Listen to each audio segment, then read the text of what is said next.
Welcome to Victor Narrates Reddit. Like, share, and subscribe so you don't miss the next story. Tell us where you're watching from in the comments. Now, let's begin. My wife lets her friends disrespect me, but now she sees me building the life she wanted without her and regrets it. I, 44 years old, am divorcing my wife, to whom I was married for no less than 6 years. Her name is Lisa, and she is 39 years old. The reason is that she allowed her friends to disrespect me. They would make fun of me, and she would just watch. Worse still, she enjoyed it. That's not a sufficient reason to separate.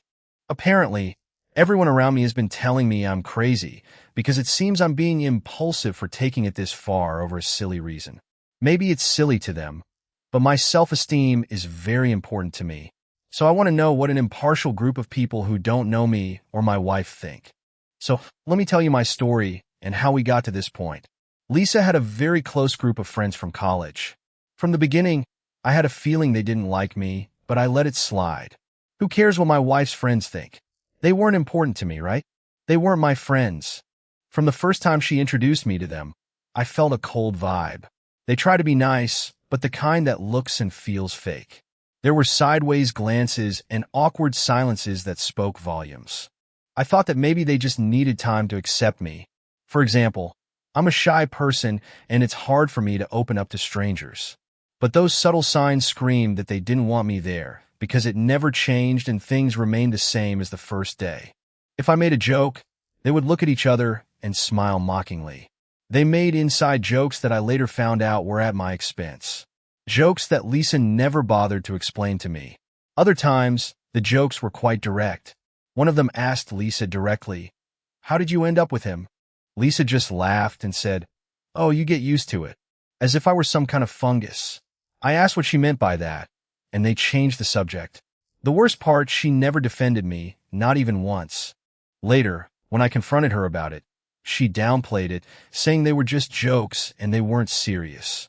Eventually, I stopped going to places where I knew her friends would be, but sometimes they would come to our house, and I couldn't help but feel uncomfortable. Even though I didn't speak to them beyond polite greetings, their presence disturbed me.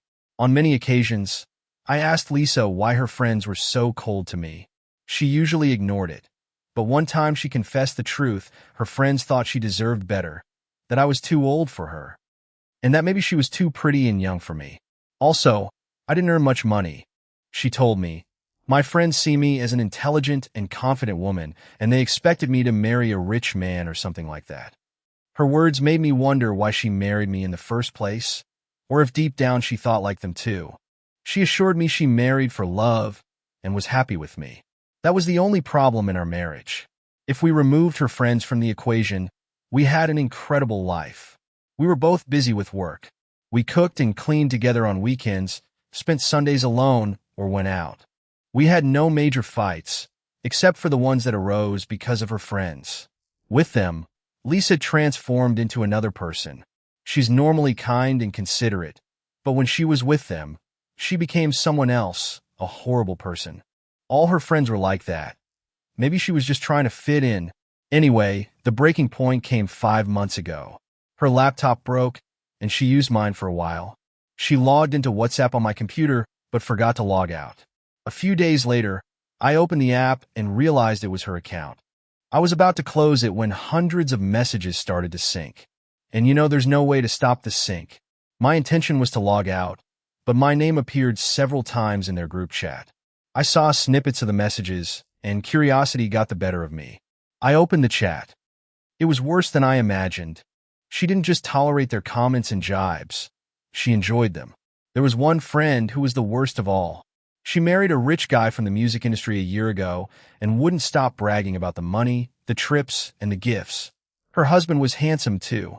She would often send pictures of them to the group and tag Lisa, asking, "What did he get you for your birthday?" or "Where is he taking you on vacation?" It was hurtful on its own, but Lisa's responses were what shattered me the most. One of her friends said, "Sometimes I swear I don't understand what you were thinking when you decided to marry him." Lisa replied, "I wonder that too." Then someone commented, "He's so boring, he doesn't even buy you flowers." And she replied with a laughing emoji. That's what she did with the comments. Either she laughed or she supported them. Her friends loved to encourage her to speak ill of me. It was probably 40% of their conversations. One even suggested she find someone more exciting. Lisa's response, "You bet." The comments or glances in person were one thing, but this was on a much worse level. It seemed as if my absence gave them free rein to be cruel, and my wife was cruel too. I exported the entire chat to my email and saved it on my laptop. I was a fool to think we had a great marriage, because the reality is that not even my wife thought so. So I don't know why I had to keep thinking it. I checked her inbox, but I didn't find anything else. Her chat with her mother had nothing either. When she got home, we had to talk about this. When I mentioned it, she first froze and then panicked, asking how I had found out about everything. I told her she had forgotten to log out of my computer. She tried to shift the conversation to make me the problem for invading her privacy. You know what people do when they don't know what to say? That's what manipulators do. They want to turn the argument around and make you the problem. I replied, "You didn't log out. And honestly, I'm glad you didn't. At least now I know the truth about what you really think of me." She defended herself by saying she hadn't said anything bad about me. She challenged me to show her proof. The situation blew up. I was really furious with her, and she defended herself by saying her friends were just funny and they were joking, that they said bad things about everyone and I was no exception. But talking badly about everyone didn't make them good people, just even more horrible than I already thought they were. I replied, "I don't care what they say or do. You, as my wife, should have defended me, but you enjoyed their insults at my expense." She kept trying to justify her friends, but I was clear. It was them or me. I told her she had to cut them out of her life right then and there by calling them on the phone in front of me, or it was over. I told her that was the proof that she cared more about the marriage than her friends. She hesitated. Seriously, she hesitated. She replied, "Come on, you know they're just joking and you're overreacting." I said, "Great, you've made your decision. Now I'll make mine. I'm not going to keep wasting my time here when all I am to you is a target for mockery." She panicked. "Are you really going to break up with me over a few messages? For such a stupid reason?" I replied, "This isn't about a few messages or small reasons. This is about self-respect. As my wife, your duty was to protect my honor, and you failed to do so." Even at that moment, I was considerate and gave her a chance to fix it. She just had to stay away from them. What's the point of keeping cruel people in your life who only belittle you and make you feel insignificant? But she didn't get it. She apologized on their behalf and promised to control them next time. I told her, "That's no use. It's not enough for me. I don't want an I'm sorry. I want you to remove them from your life right now. If you can't, then I'm leaving." After a lot of back and forth, yelling, and arguing, she finally said firmly that she couldn't cut off her friends, that they came into her life before me and that she couldn't lose them for me. I grabbed my jacket and said, "Great, then this marriage is over. End of discussion." She tried to stop me, but I walked out of the house. In the following days, I told her we needed to start living separately, that one of us had to move out. She resisted at first, but when she saw I wasn't going to change my mind, she became enraged and said, "Think carefully, I'm way out of your league. You might not get this lucky twice in your life." I laughed at what she said because it sounded exactly like her friends and gave me more reason to believe that divorce was the best option. She smiled arrogantly and raised the stakes. Once I say yes to the divorce, I'm not changing my mind, not even if you come crawling back begging. I laughed too and replied, "That's perfect for me." She packed her things and left. We are now in the separation period before proceeding with the divorce. We have to wait 6 months, and it feels like an eternity. I'm counting the days until it's all over. We divided the assets 50-50 and put the house up for sale. Luckily, we don't have children, so there's no custody battle. Still, it's all a mess. And to top it all off, people around me are calling me impulsive and overly sensitive. They downplay everything that has happened because it's not their wives who allowed this. It's not like I asked for a divorce at the first meeting or even on other occasions, but when I discovered things that I believe were too much.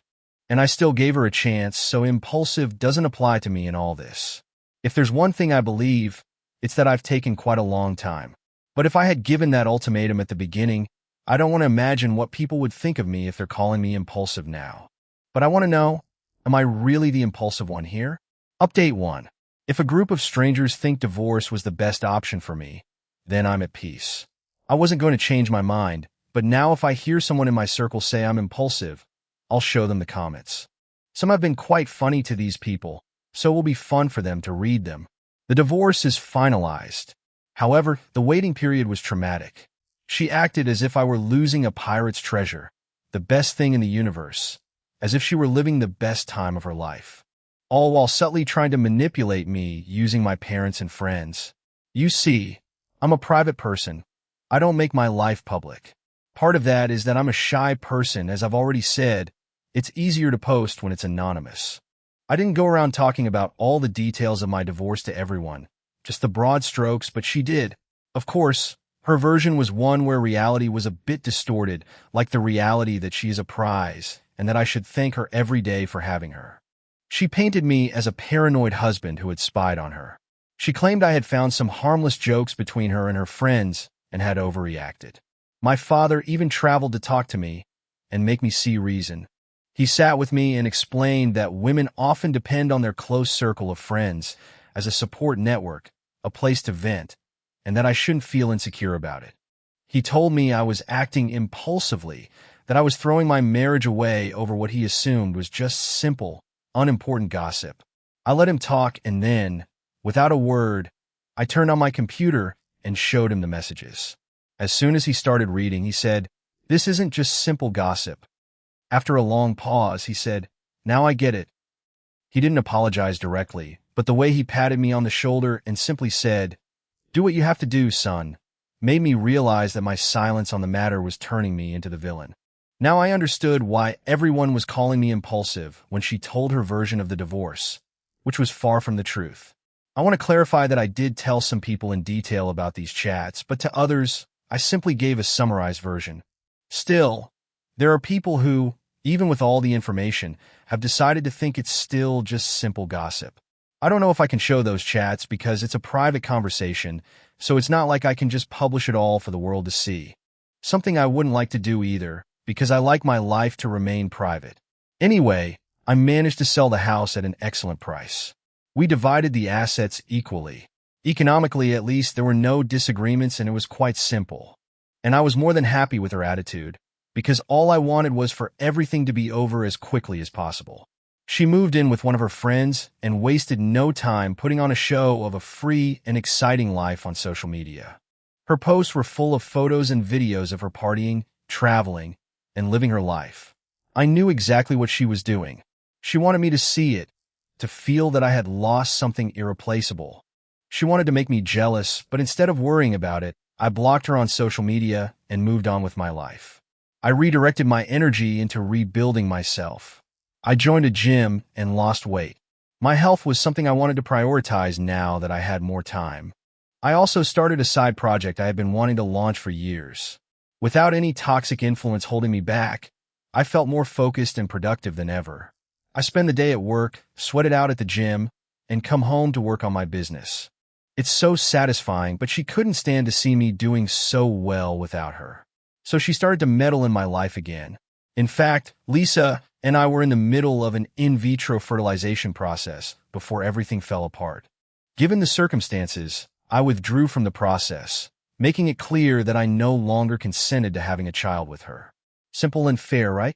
No, this didn't sit well with her. She came up with a twisted request. She wanted me to let her have my child despite the separation. I told her no. Any sane person would understand, but she was an entitled person. She started by begging me, first with text messages which were long paragraphs and emotional appeals. Then came the calls. I hadn't blocked her number yet, thinking we would have to communicate for the divorce, but now with everything finalized, I did. When she found out her messages weren't getting through and her calls were blocked, she showed up at my doorstep. She pleaded, "Please, this is all I've ever wanted. I don't even need you to be involved. Just let me have this baby. I'll raise it alone. You won't have to do anything." I told her, "I'm relieved we don't have children together. The separation would have been much harder. This way is simpler, and you want to complicate it by having my child. Go find a better husband, like you said you would, and have all the children you want. But don't bother me. I don't want to be connected to you in any way. She kept insisting, but I said, it's over. I don't want any ties to you. Not now. Not in the future. She grabbed my sleeves, crying and begging. I know we didn't work as a couple, but this is different. It's my dream. I've always wanted to be a mother. Please don't take this from me. But I wasn't taking anything from her. She could have a baby with any other man, so I told her that my dream was to never have to see her again, but she was making it difficult. She cried even harder, making all sorts of unrealistic promises. I'll sign whatever you want, no child support, no commitment. You won't even have to see him. I just need this. I shook my head. My decision is final. I've already informed the clinic to discard my sample, and I'm not providing another. There's nothing more to discuss. When I told her the samples were destroyed, she must have realized she was defeated. There was no way I was going to give her new ones. According to her and her friends, I was a loser. I don't know why she would want a child of mine. Update 2. It's been 2 years since my last post, and life has been nothing short of great and transformative. These years I've been working very hard on my business, and the results have been tremendous. It has grown so much that I've been able to quit my job and dedicate myself to it 100%. That's the best thing I have to report, because for me, having the freedom to work on something I love is important. It's not that I hated my previous job, but working on something that is completely yours doesn't compare. For the last 6 months, I've been fully dedicated to this, and I feel very happy. I don't want to sound like one of those motivational Facebook images, but good things happen when you remove negative people from your life. Her friends looked down on me. She believed I was beneath her. Look at me now. Well, she has been watching everything. I know for a fact that she checks my profile from time to time. I've been told. Not with her account because she can't, but with others she has created. I even know which accounts those are, but the more followers, the better. I don't post much, but when I do, it's about my business achievements or vacations, never random things. I recently spoke with a mutual friend, and she told me that Lisa mentions me more often than she'd like to admit. She thought she was the prize and not the other way around, that I was lucky to have had her. Now she silently follows my every move. During the waiting period, and even in the months after the divorce, she kept posting about her fun and colorful social life. But life isn't perfect for anyone, and she should have known that. She let her friends fill her head with ideas that she would get something better. And look where she is now. She enjoyed that lifestyle for a while, but eventually, she felt lonely.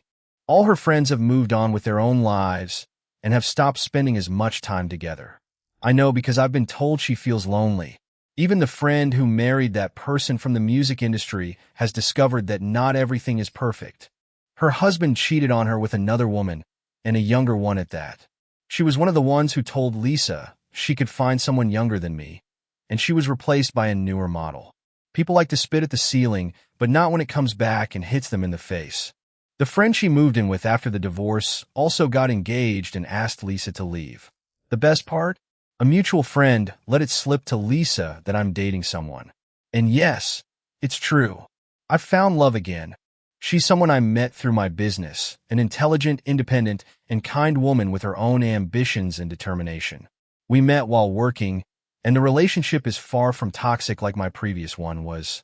She is nothing like Lisa, and that's the best part. She doesn't compare me to what she could get. She loves me and sees me as the best she could get, just as I do with her. You can't live thinking there will be something better outside the relationship. That's sick. When Lisa found out about this, she lost her mind. She showed up unannounced at my workplace asking for a few minutes of my attention. She started by apologizing. It was the first time she had said that word, and it really seemed like she meant it. She admitted it was a mistake to prioritize her friends over me. She revealed everything, how in the end, her friends had gone on with their own lives. 2 of them had children and lost touch, and another moved for her husband's job. Their group disintegrated. That was the real reason she had been so desperate to have children, because her friends had them and she didn't want to feel left out. She confessed that she wanted to fit in with the cool girls group.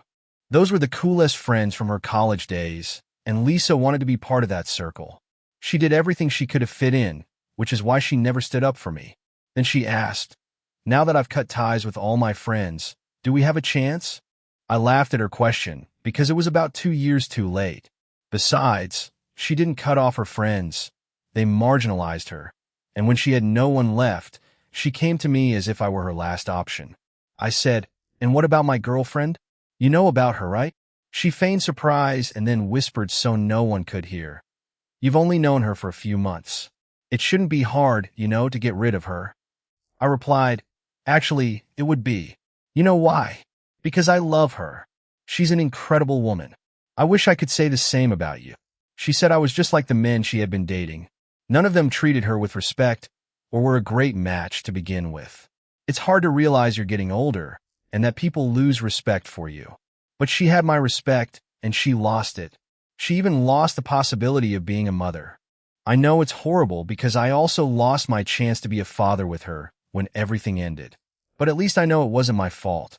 I still think the divorce was the best thing that ever happened to me. I wouldn't have met my current partner if it weren't for her friends. After a bit more conversation, I asked her to leave because I wasn't going to leave my life for her now. There's no reason to. It would be like winning the lottery and donating it all. Why would you want to make life harder? No, it's not going to happen. I'm not worried about how she feels, even though I saw she was very depressed that day. The time when I worried about her is long past. Update 3. I'm getting married, but not because I'm obligated to. I know the timing isn't the best, and marrying a woman when she's pregnant seems like the only reason to do it, but it's the complete opposite. I want to marry her. Maybe it wasn't in my plans. Maybe it wasn't my priority because my first marriage had left its mark on me. But before I knew we were going to be parents, I already knew I wanted a life with her. So this is the natural step for us. Anyway, we were already living together and had a married life, so to speak. I see marriage as a way to celebrate this new beginning of a family, because that's what we are now, a complete family. I had always wanted a wife, a child or two, though we're taking it one step at a time, and for my wife not to have toxic friends. My fiancé meets all these requirements and has others I didn't even know I wanted, so I'm very happy. For those who asked, my fiancé has normal friends, the kind that don't meddle in other people's lives to ruin them and then disappear. Because that's what they did to my ex. They filled her head with ideas, but when they got husbands and started their own families, they left her alone. The best friends in the universe, right? I know my ex is still single, or at least not with anyone official, so I can say she destroyed her life for nothing, because that's what her friends were. Nothing. But I'm a grateful person because without her friends and without my ex, maybe I'd be in a marriage I'd hate right now. Because if it hadn't been her friends, it would have been something else. It's like it was never meant to work. Edit. My son was born before the wedding, so organizing the ceremony while taking care of a baby was quite a logistical challenge. Luckily, we received help from family, and since my wife couldn't drink anyway, that didn't change the plans. My son didn't wear a suit. I don't think they make one that small.